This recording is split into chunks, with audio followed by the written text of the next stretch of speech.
Kamala Harris has argued or blamed you because the immigration bill didn't pass in the Senate. She wonders why you didn't support it. Yeah. What would be your answer for it? Well, my answer is the Kamala Harris border bill was not a real border bill. It would not have secured the southern border. We have to remember here that if you go back to that negotiation, what we were really trying to do in the Republican Party is force Kamala Harris, as border czar, to do her job. We were trying to find ways in that legislation to force her to do her job.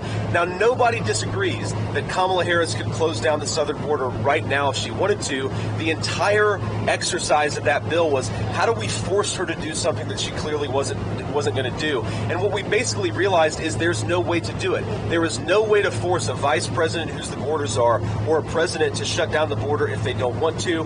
That's what made the border bill such a disaster. But fundamentally, the problem is Kamala Harris. She implemented all of these policies on day one. She said she wanted to open the border. She did exactly that. Oh man, we've got some crazy ass bug. Yeah. Somebody help him. Somebody help him. There we go. All right, Senator. That's what we need to keep from coming across the southern border here. We need to build the wall higher because that was a scary ass bug. Sir. Yeah, Senator. According to CBP data, apprehensions, encounters are at its lowest level since February 2021. Is that not an example of President Biden's executive orders actually working at the southern border? Well, so two things here. First of all, their entire argument gives lie because they want to say, well, we started to enforce the border policy and now all of a sudden the numbers have come down a little bit.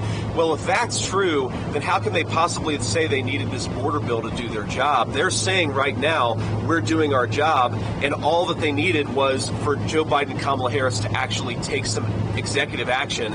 That's been our entire argument the whole time, is that Kamala Harris could enforce the border if she wanted to.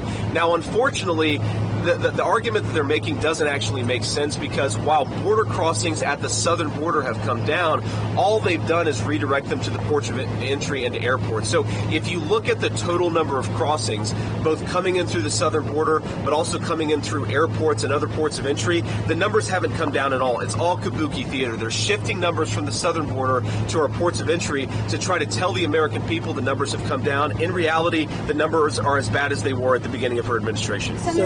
I actually